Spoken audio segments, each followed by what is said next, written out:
A driver cuts you off on the highway. Your chest tightens, and before you decide what to do, a story flashes through you. He is careless, he is dangerous, he just insulted you without saying a word. That story feels automatic, but it is not the event. The event is only metal and motion.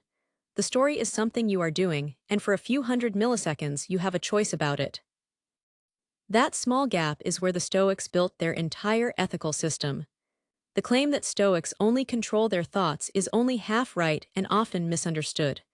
What they actually argued is more precise. The only thing fully in your power is your faculty of judgment. That means how you interpret what appears, what you agree is true, and what you choose to do next. Put it in plain terms. A rainstorm is not up to you. Your body getting sick is not up to you. The opinion of a neighbor, the movement of a stock market, the sudden loss of a job, none of those are up to you. What is up to you is whether you call the storm a catastrophe or an inconvenience, whether you treat a mistake as shame or information, and what action you take after you notice your own judgment. The Greek teacher Epictetus gave this split a name: ta f hemen, the things up to us, and ta auk f hemen, the things not up to us. Here is the mechanism in its simplest form. Something happens, you have an immediate impression of it, then you either give that impression a yes, you agree it is terrible, unjust, or hopeless, or you pause and examine it. The action follows the yes. Watch what changes when a person inserts that tiny pause between the event and the yes. The event stays the same. The story changes. The action changes. That pause is the entire room in which Stoic freedom lives. Try it on a smaller, sharper wound. A friend does not text you back for a day. The impression arrives, I am being ignored. If you give that impression a yes, you feel hurt and withdraw. If you pause, you can say, the silence is real, but the story about why is not yet real. Then you can ask a question or simply wait. The silence has not changed, but your emotional weather has. But here is where most people get the Stoics wrong. They hear only control your thoughts and imagine a cold person pretending not to care about anything. That is not the Stoic claim. Zeno, the founder of the school, divided the things outside our control into a class he called preferred and dispreferred indifferents. The word indifferent sounds harsh, but he meant something careful. Health, wealth, a good reputation, a safe home, these do not make you virtuous by themselves, but they are naturally preferred. Sickness, poverty, humiliation, and danger are naturally dispreferred. If you have health and resources, you can use them to benefit others. If you lose them, you have not lost your moral center. Think of a preferred indifferent like a good tool. A sharp knife is preferred over a dull one, but sharpness is not the chef's skill. Health is a preferred tool. Wealth is a preferred tool. You can use either to feed people or to harm them. The moral value sits in the user, not the tool. That gives the Stoics a two-level view of value. The only true good is virtue, using reason well. The only true bad is vice, using reason badly. Everything else is an indifferent. Some indifferents are preferred, like health and wealth. Some are dispreferred, like sickness and poverty. This hierarchy is not a denial of life. It is a way to keep a preferred thing from becoming an idol that owns your peace. That distinction solves a real human puzzle. We all have things we need. We have families to feed, work to do, and duties that come from being a spouse, a parent, a friend, a citizen. The Stoics were not asking anyone to float above those duties in a gray fog. They were saying, love your child, but do not make your peace depend on the child being perfectly safe every hour, because that is not in your power. Pursue a livelihood, but do not let the next paycheck tell you whether you are a good person. Hold externals in the proper perspective, and a steadiness begins to grow. The Stoics called that steadiness eustatheia. Antipater, the fifth head of the Stoic school, took this into the messy world. His formula for virtue was short: choose continually and unswervingly the things according to nature, and reject those contrary to nature. For him, that meant self-interest could never be allowed to override a moral compass.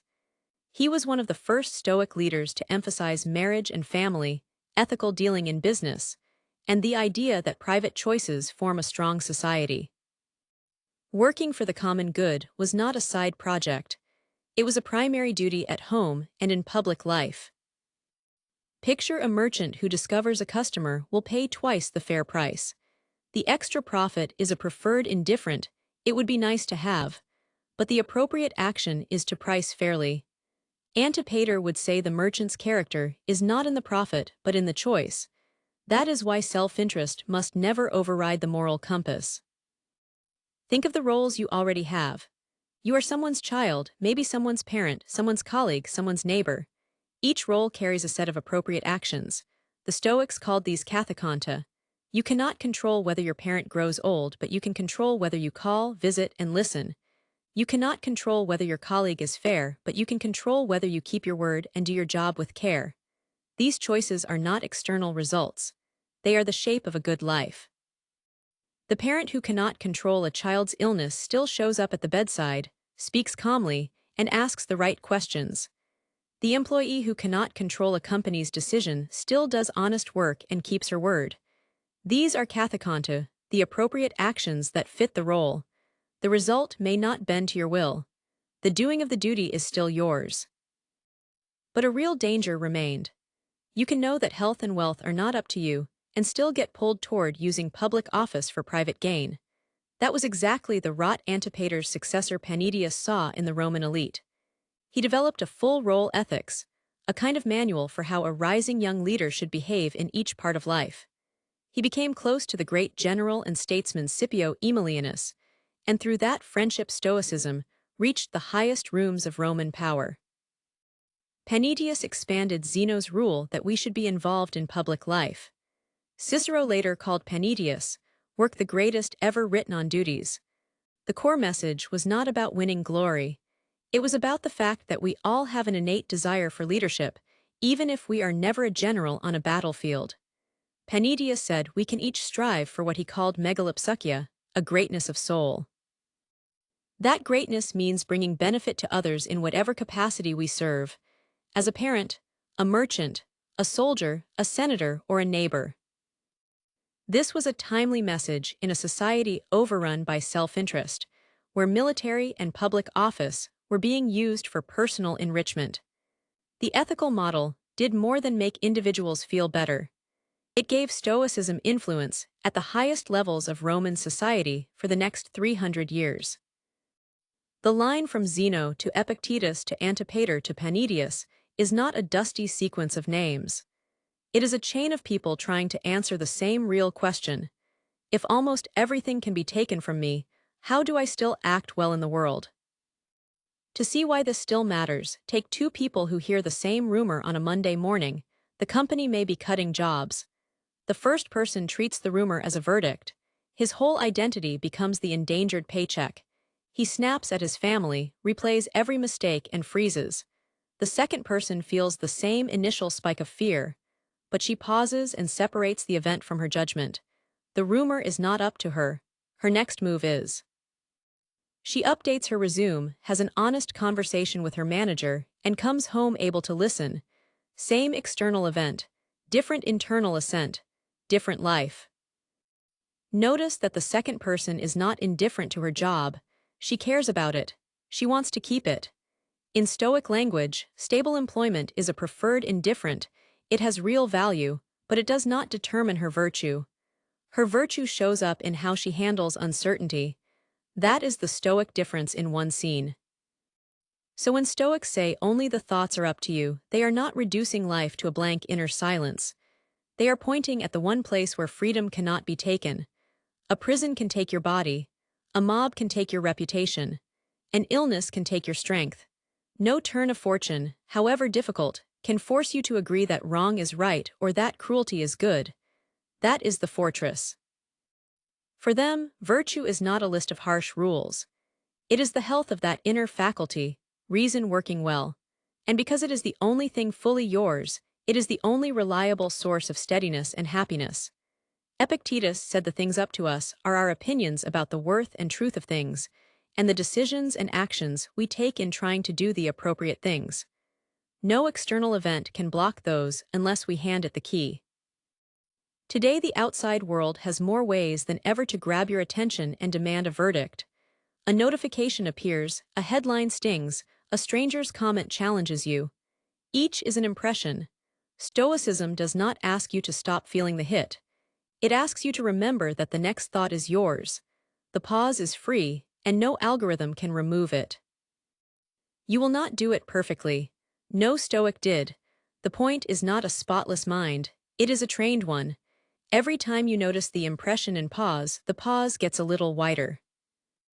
By now, that highway moment may look different. The driver still cuts you off. Your body still startles. But between the startle and the story, there is a space. In that space, you can ask one quiet question: what is actually up to me here? The answer is not the other driver's character, the traffic, or the lost minute. The answer is your next judgment and your next choice. That is not a small thing. It is the whole Stoic art. Keep health, wealth, work, and reputation in their proper place. They matter, prefer them. Build a family, serve your community, make ethical deals. But do not ask them to carry your peace. Only the use of your reason, the honesty of your judgments, and the decency of your choices can do that. That steadiness, eustathia, is not the absence of trouble. It is a clear center that travels with you through all of it. The Stoics did not promise a life without storms. They promised a life in which the storm does not decide who you are. This is not detachment from life. It is deeper engagement with the only part of life that can never be taken from you. And that promise still works. One pause, one judgment, one chosen action at a time.